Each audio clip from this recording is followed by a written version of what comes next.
आज हम भारत में संवैधानिक विकास 1909, 1919 एवं 1935 के अधिनियम के अंतर्गत द्वैध शासन के दोष और उसकी असफलता के कारण के बारे में जानेंगे।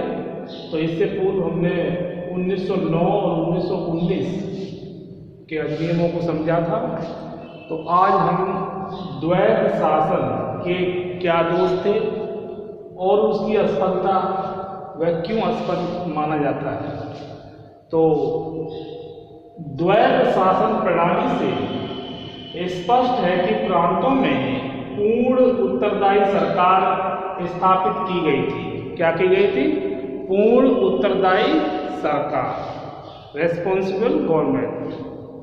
कांग्रेस दल ने इसका पूर्ण बहिष्कार किया क्योंकि कांग्रेस दल के नेता इसको पसंद नहीं कर रहे थे। उन्होंने इनका बहिष्कार किया।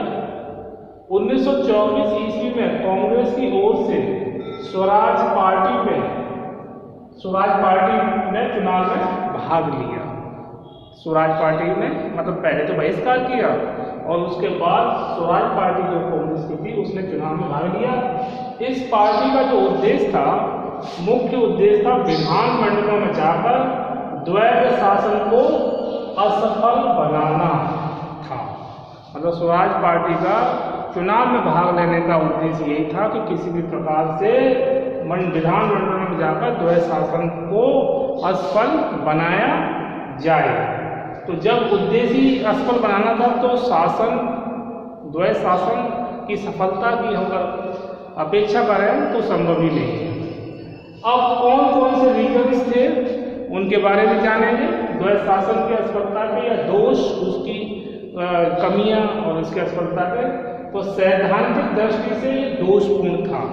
द्वैध शासन क्या था? सैद्धांतिक दृष्टि से दोषपूर्ण। द्वैध शासन सैद्धांतिक दृष्टि से दोषपूर्ण था। द्वैध शासन में यह बात स्वतः मान ली गई थी कि भारतीय अभी पूर्ण रूप से उत्तरदायी शासन के लिए अयोग्य है। तो ये मतलब पहले स्पष्ट मान लिया गया था कि भारतीयों में इतनी योग्यता नहीं है कि वो उत्तरदायी शासन को संभाल सकें और चला सकें। तो ये सैद्धांतिक दृष्टि से ये जो व्यवस्था थी द्वैध शासन, वह एक तरह से दोषपूर्ण थी। और ये बहुत बड़ी बात है कि भारतीय अभी भी पूर्ण उत्तरदायी शासन के लिए अयोग्य बताए गए। तो इसमें कहीं ना कहीं ब्रिटिश सरकार की कोई ना कोई शंका और एक तरह से भारतीय को अयोग्य मानना था। नंबर 2, विषयों का अवैज्ञानिक विभाजन। जो विषयों का विभाजन किया गया था वो भी अवैज्ञानिक था। प्रांतीय विषयों का रक्षित और हस्तांतरित विषयों में बंटवारा सरकार की न केवल एकता को नष्ट करने वाला था बल्कि यह कृत्रिम तथा अव्यवहारिक भी था, जिसके कारण नई समस्याएं उठ खड़ी हुई, जैसे कृषि और सिंचाई जो कि एक दूसरे से जुड़े हुए हैं, क्योंकि फसलों को पानी देने के लिए सिंचाई की तो आवश्यकता है। और दोनों में अगर एक को हस्तांतरित और एक को अगर रक्षित विषय मान लिया जाए तो इससे क्या होती थी? एक कंट्रोवर्सी पैदा होती थी, मतलब विरोधाभास।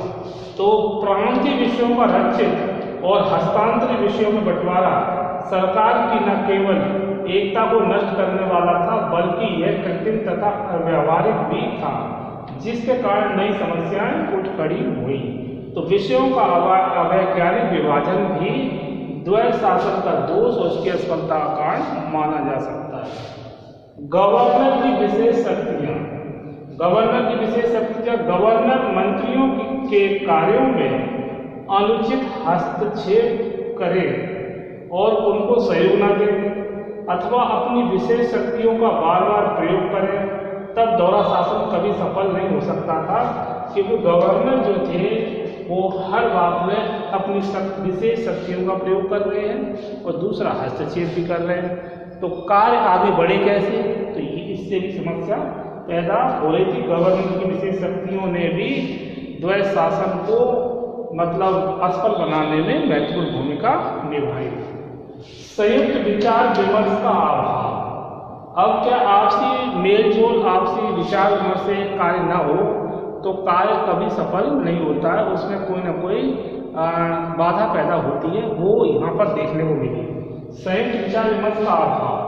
मद्रास के गवर्नर को छोड़कर किसी भी गवर्नर ने संयुक्त विचार विमर्श के निर्देशों का पालन नहीं किया ताकि मंत्रियों द्वारा गवर्नर की कार्यकारिणी जन इच्छाओं का पता लग सके। तो यहाँ पर भी एक समस्या देखने को मिलती है कि संयुक्त विचार विमर्श नहीं होता था और अपनी मनमानी चल रही थी। तो मद्रास के गवर्नर ने इसका पालन किया। मद्रास के गवर्नर को छोड़कर किसी भी गवर्नर ने संयुक्त विचार विमर्श के निर्देशों का पालन नहीं किया और न ही उन्होंने जन इच्छाओं का पता लगने दिया। इसके बाद संयुक्त उत्तरदायित्व का अभाव। संयुक्त उत्तरदायित्व का अभाव में देखते हैं, मंत्री किसी भी संगठित राजनीतिक दल के प्रतिनिधि नहीं थे। जो मंत्री थे वो किसी भी संगठित राजनीतिक दल के प्रतिनिधि नहीं थे। वे किसी भी निश्चित कार्यक्रम में बंधे हुए नहीं थे। गवर्नर ने उनमें संयुक्त उत्तरदायित्व की भावना उत्पन्न करने का प्रयास ही नहीं किया।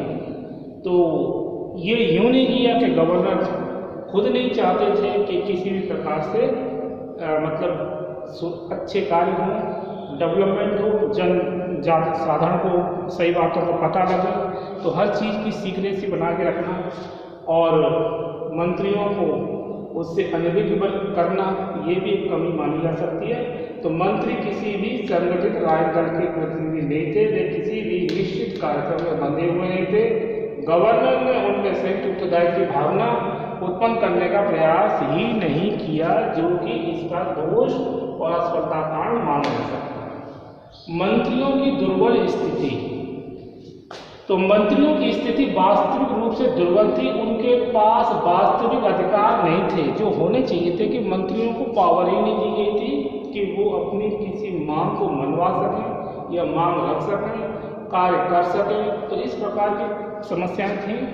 उनके पास वास्तविक अधिकार नहीं थे और सबसे बड़ी बात थी कि उनके पास फंड तक नहीं था जिससे कि वो विकास कार्यों में उनको खर्च कर सकें। तो पूर्ण रूप से यह देखने को मिलता है कि यहाँ गवर्नर पूर्ण रूप से अपने आप को इस पे कंट्रोल किए हुए था। मंत्रियों की दुर्बल स्थिति ने भी इस द्वैध शासन के असफल बनाने में भूमिका दिखाई देती है।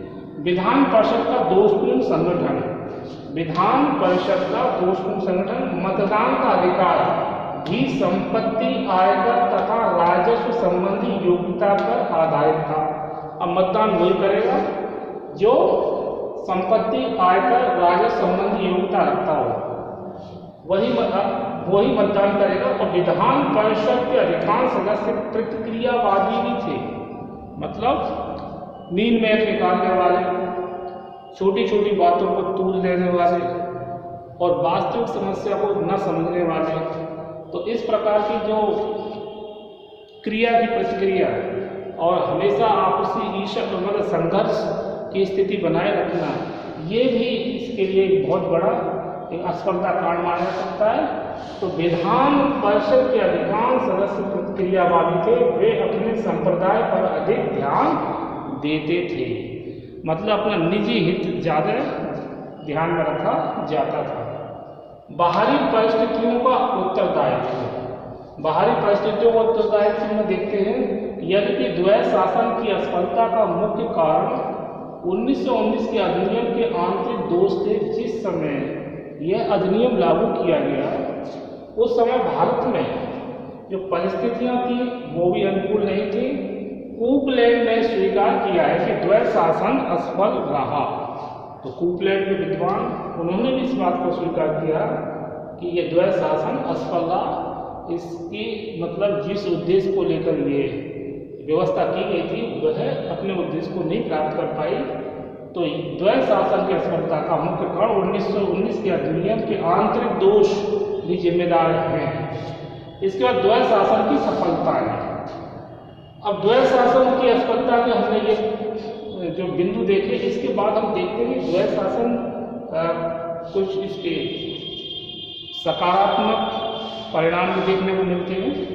जैसे सरकारी नौकरशाही ने पहली बार जनता द्वारा निर्वाचित मंत्रियों के आदेशों का पालन किया था और मंत्रियों को सरकारी रहस्यों का पहली बार ज्ञान हुआ जिन्हें अब तक गुप्त रखा जाता था। तो द्वैत शासन की एक सकारात्मक पहलू ये भी था कि जो बहुत सी बातें पहले छिपी रहती थी वो निर्वाचित मंत्रियों के द्वारा सरकारी रहस्यों की जानकारी प्राप्त होने लगी और लोगों को बहुत सी जो बातें छिपी थी उनका पता लगने लगा था। इसके बाद भारत सरकार अधिनियम 1935, भारत सरकार अधिनियम 1935 में 1935 का अधिनियम काफी लंबा और जटिल था। इसके जटिल और लंबा यूँ था कि इसके जो स्रोत थे वो भी दोषपूर्ण ही थे, क्योंकि उनका जब अगर इतिहास देखा जाए तो वो त्रुटिपूर्ण था। तो फिर ये 1935 का अधिनियम त्रुटिपूर्ण क्यों नहीं होगा, उसमें क्यों नहीं दोष होंगे। तो 1935 का अधिनियम काफी लंबा और जटिल था। इसके स्रोत थे साइमन कमीशन। साइमन कमीशन जैसा कि जब भारत में आया तो इसका व्यापक विरोध हुआ और साइमन का कमीशन का विरोध करते हुए लाला लाजपत राय जो कि घायल होते लाठीचार्ज में, बाद में उनकी मृत्यु भी हो जाती है और भगत सिंह सुखदेव राजगुरु द्वारा उनका हत्या का बदला लिया जाता है।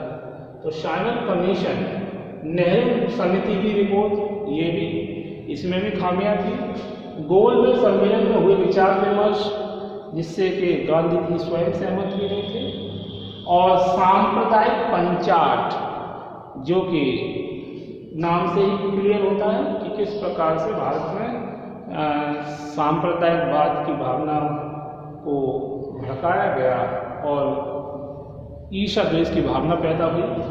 श्वेत पत्र और नंबर 6 संयुक्त संसदीय समिति की रिपोर्ट। तो ये 6 जो ये बिंदु हैं ये भारत सरकार अधिनियम, ये इनके कारण ये काफी लंबा हो गया था और इसमें जो ये इनमें जो बुराइयां या इनके नकारात्मक पहलू थे वही हमें 1935 के अधिनियम में दिखाई देते हैं। जैसे साइमन कमीशन, नेहरू समिति की रिपोर्ट, इसके स्रोत ये थे 1935 अधिनियम की काफी लंबा जटिल था। इसके स्रोत थे साइमन कमीशन, नेहरू समिति की रिपोर्ट, गोलमेज सम्मेलन में हुए विचार विमर्श, सांप्रदायिक पंचायत, श्वेत पत्र, संयुक्त संसदीय समिति की रिपोर्ट। इसके बाद इस अधिनियम की मुख्य विशेषता निम्नलिखित थी। नंबर 1, गृह सरकार के नियंत्रण में कमी। प्रांतों में स्वायत्तता तथा केंद्र में आंशिक उत्तरदायी सरकार की स्थापना की गई, इसीलिए गृह सरकार के अधिकारों में कमी करना आवश्यक था। तो ये एक विशेषता है। दूसरी, अखिल भारतीय संघ की स्थापना। इस अधिनियम के अनुसार ब्रिटिश भारत के प्रांतों के लिए संघ में शामिल होना अनिवार्य था।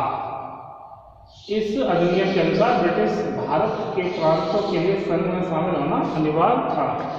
केंद्र में द्वैत शासन की स्थापना, संघीय विधानमंडल की निर्बलता, अधिकारों के विभाजन की नई पद्धति और संघीय न्यायालय की स्थापना, प्रांतीय स्वायत्तता की स्थापना और गवर्नरों और गवर्नर जनरल की मनमानी शक्तियां, ये इसकी विशेषता है। मतलब कौन कौन सी विशेषता है इस अधिनियम की मुख्य? गृह सरकार के नियंत्रण में कमी और अखिल भारतीय संघ की स्थापना, केंद्र में द्वैत शासन की स्थापना, संघीय विधानमंडल की निर्बलता, अधिकारों के विभाजन की नई पद्धति और संघीय न्यायालय की स्थापना और प्रांतीय स्वायत्तता की स्थापना, गवर्नरों और गवर्नर जनरल की मनमानी शक्तियां। तो आज हमने देखा द्वैत शासन के दोष, उसकी असफलता के कारण में सैनिक दृष्टि से दोषपूर्ण, सैद्धांतिक दृष्टि से दोषपूर्ण, विषयों का अवैज्ञानिक विभाजन, गवर्नर की विशेष शक्तियां, संयुक्त विचार विमर्श का अभाव, संयुक्त उत्तरदायित्व का अभाव, मंत्रियों की दुर्बल स्थिति, विधान परिषद का दोषपूर्ण संगठन, बाहरी परिस्थितियों का उत्तरदायित्व, द्वैत शासन की सफलताएं और भारत सरकार का अधिनियम 1935 जिसके स्रोत थे साइमन कमीशन, नेहरू समिति की रिपोर्ट, गोलमेज सम्मेलन में हुई विचार विमर्श, सांप्रदायिक पंचायत श्वेत पत्र सहित संसदीय समिति की रिपोर्ट। और इसकी विशेषताएं: गृह सरकार का नियंत्रण न करने, अखिल भारतीय संघ की स्थापना, केंद्र में द्वैध शासन की स्थापना, संघीय विधानमंडल की निर्भरता, अधिकारों के विभाजन की नई पद्धति, संघीय न्यायालय की स्थापना, प्रांतीय स्वायत्तता की स्थापना, गवर्नरों और गवर्नर जनरल की मनमानी शक्तियाँ। तो आज इस वीडियो में इतना ही, इसके आगे हम नेक्स्ट वीडियो में समझेंगे। ओके।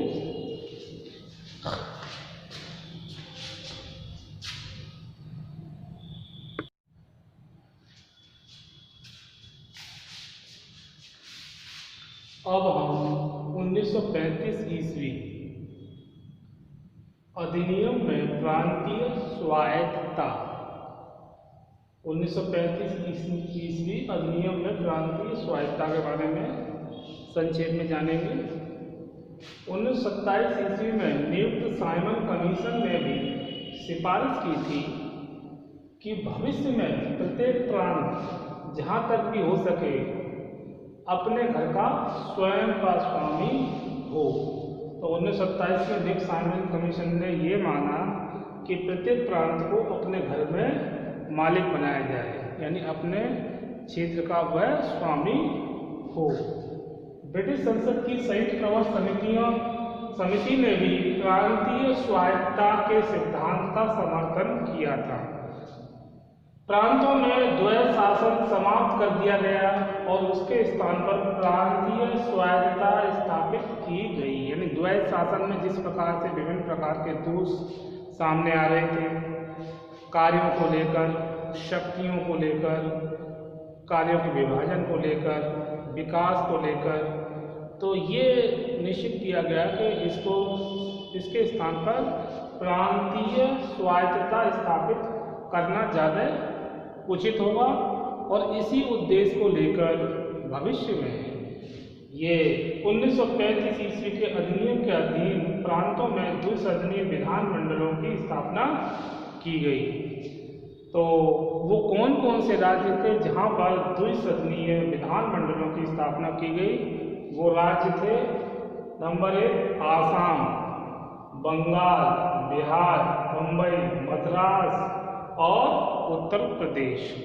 तो चूंकि ये राज्यों में विधानमंडल द्विसदनीय की स्थापना की, जिससे कि इन राज्यों का अधिक से अधिक विकास हो सके और सरकार के ऊपर जो आरोप लग रहे हैं और जो कांग्रेस के नेता जो असंतुष्ट हैं वो भी काफ़ी उनके पक्ष में रहें। तो ये उद्देश्य रहा प्रांतीय स्वायत्तता का। इसके बाद द्विसदनीय विधानमंडलों में निम्न सदन को विधानसभा, मतलब द्विसदनीय विधानमंडल की स्थापना चाहिए तो उसमें निम्न सदन को विधानसभा तथा उच्च सदन को विधान परिषद का नाम दिया गया। प्रांतीय स्वायत्तता का स्वरूप 1935 के अधिनियम के अंतर्गत जो स्वायत्तता प्रांतों को प्रदान की गई थी उस पर भी बाहरी नियंत्रण था। मतलब नियंत्रण पूर्ण रूप से हटाया नहीं गया था, नियंत्रण बनाए रखा गया। नंबर 2, प्रांतों की विधायी शक्तियों पर भी केंद्र का काफी नियंत्रण रखा गया। तो मतलब ये प्रांतीय स्वायत्तता की तो बात की गई, लेकिन एक अप्रत्यक्ष रूप से नियंत्रण को नहीं हटाया गया, नियंत्रण को रखा गया। प्रांतों की विधायी शक्तियों पर भी केंद्र का काफी नियंत्रण रखा गया। और नंबर 3, आर्थिक स्थिति के संबंध में भी 1935 का अधिनियम 1919 के अधिनियम से बेहतर था। मतलब 1919 के अधिनियम की आलोचना हुई और उससे काफ़ी भारतीय नाराज भी थे, लेकिन 1935 का अधिनियम था वो आर्थिक स्थिति में 1919 के अधिनियम से ज़्यादा अच्छा था। कार्यों को लेकर सदैव कांग्रेस और मुस्लिम लीग के बीच में सदैव मतभेद बने रहे। मतलब उनके बीच में एक सामंजस्य की भावना नहीं पैदा हुई, जिसके कारण ब्रिटिश सरकार ने इसका लाभ उठाया और अपना अप्रत्यक्ष रूप से नियंत्रण भारत में बनाए रखा। और उनका उद्देश्य भी यही था कि किसी प्रकार से भारतीयों को उलझाए रखा जाए, चाहे वो संवैधानिक मामले हों, राजनीतिक मामले हों, धार्मिक मामले हों या कोई भी आर्थिक क्षेत्र हो, तो उनका उद्देश्य यही रहा और वो किसी भी न किसी तरीके से इनमें वे सफल भी रहे।